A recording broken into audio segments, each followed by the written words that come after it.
My dream is on passive. আসসালামু আলাইকুম ওয়া রাহমাতুল্লাহি ওয়া বারাকাতুহু। I am Sohel your friend. Billing address fill up করার সময় বা পূরণ করার সময় বিভিন্ন সমস্যা। প্রথম সমস্যা হচ্ছে আপনি সেভ করেছেন, সেভ করার পর দেখতেছেন ক্যান্ট্রি অপশনটি ফাঁকা রয়েছে, সেখানে আপনার কিছু ওঠানি সাদা দেখাচ্ছে। দ্বিতীয় সমস্যা যে যারা ওটা করেছেন অনেকেরই দেখা যাচ্ছে যে পুরোটাই ফাঁকা, মানে আগেও যেমন ছিল এখনও তেমন আছে, শুধুমাত্র এডিট অপশনটি আর নেই। তো এই সমস্যাগুলো, এই সব যেই সমস্যা হচ্ছে এগুলো আপনার সমস্যা নয়, এটা কোম্পানি থেকে সার্ভারের সমস্যা, এটা বুঝবে কোম্পানি। আপনি ঠিকঠাক ঠিকানাটি দিয়েছেন কিনা এটাই দেখুন।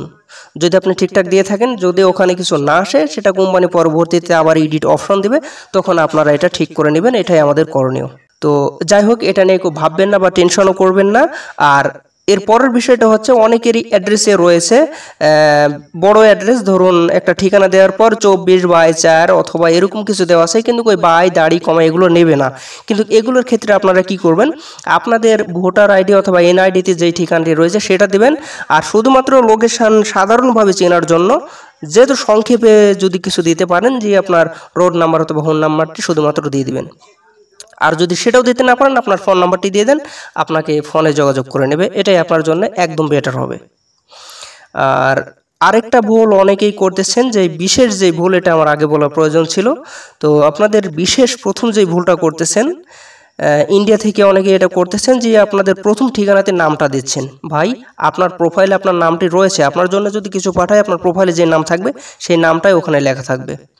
ওখানে নাম দেওয়ার কোনো প্রয়োজন নেই। আমি আমার নিজের অভিজ্ঞতা থেকে বলছি, কেননা আমি গুগল অ্যাডসেন্স পূরণ করেছি, আমি বিলিং অ্যাড্রেসটা নিজেই প্র্যাকটিক্যাল লাইভে করেছি, আমি নিজে এটা জানি, আমার নিজের অভিজ্ঞতা থেকে বলছি। ওখানে নাম দেওয়ার কোনো প্রয়োজন নেই। বিলিং অ্যাড্রেসে আপনার নাম দেওয়ার কোনো প্রয়োজন নেই, শুধুমাত্র আপনার ঠিকানা। আর যদি পারেন দ্বিতীয় অ্যাড্রেসে আপনার ফোন নাম্বারটি দিবেন, বাস আপনার কাজ শেষ। আর যদি ছোট হয় ঠিকানা, তাহলে প্রথমটাতে দিবেন, দ্বিতীয়টাতে কিচ্ছু দেওয়ার দরকার নেই, ওটা ফাঁকাই থাকবে। তো যাই হোক, এগুলো নিয়ে কেউ টেনশন করবেন না। এবং এটা যে আজকেই করতে হবে, কালকেই করতে হবে এমনটাও না। আপনি একটু ধীরে সুস্থে 1 মাস 2 মাস পরেও করতে পারেন, নো টেনশন। এখনও কোনো সময় নির্দিষ্ট করা হয়নি। আশা করি সবাই বুঝতে পেরেছেন। তো আপনি যদি এখনও চ্যানেলটিকে সাবস্ক্রাইব করে না থাকেন, অবশ্যই চ্যানেলটিকে সাবস্ক্রাইব করুন। আর আবারও দেখা হবে পরবর্তী ভিডিওতে। তো আজ এই পর্যন্ত, সবাই ভালো থাকবেন, সুস্থ থাকবেন। ধন্যবাদ সকলকে। আল্লাহ হাফেজ।